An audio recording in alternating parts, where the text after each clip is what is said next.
With the tabling of the IPCC report, what was established now beyond any doubt is that human activity causes global warming. In 2016, we talked about the risks of 1.5 degrees of warming. It felt a little bit theoretical, whereas recent events have made it much more real. Unless the banking system and the financial sector in particular rebalances, we are going to find increasingly that fewer and fewer people are prepared to do business with the banking sector. This is not only about putting solar panels on roofs. It is much more fundamental.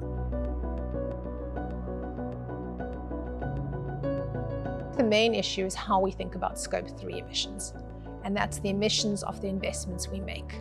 It is not only to optimize our own balance sheets. It is to help the customers transition from a high carbon economy to a low carbon economy, but in a way that is employment generative and in a way that is economically positive. Whether our investors are in South Africa or whether our investors are in Sweden, they want to see the best possible outcome.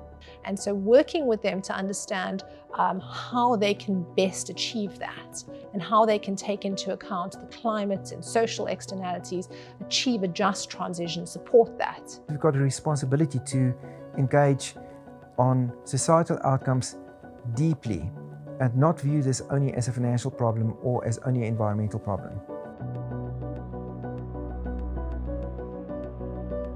There's a growing recognition of the risks posed to South Africa's economy from not taking climate change seriously.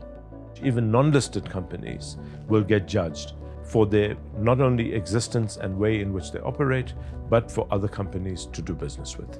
If South Africa doesn't deal with its carbon emissions, it could end up in a situation where it's shut out of the European market in a decade. That's why we need to act now, why we need to have the right policies, why we need to have the right coordination, and why we need to have the right financial flows channeled in the right ways. If we are to undertake a sincere and a just transition, it is imperative that public and private work together. What is very important to us, do the companies have a viable transition plan? Can it be financed? And can we monitor their progress annually? That's what's critical. We are transitioning into a new way that we generate electricity. We're transitioning into a new way that we approach agriculture. We're transitioning into a new way that we utilize water.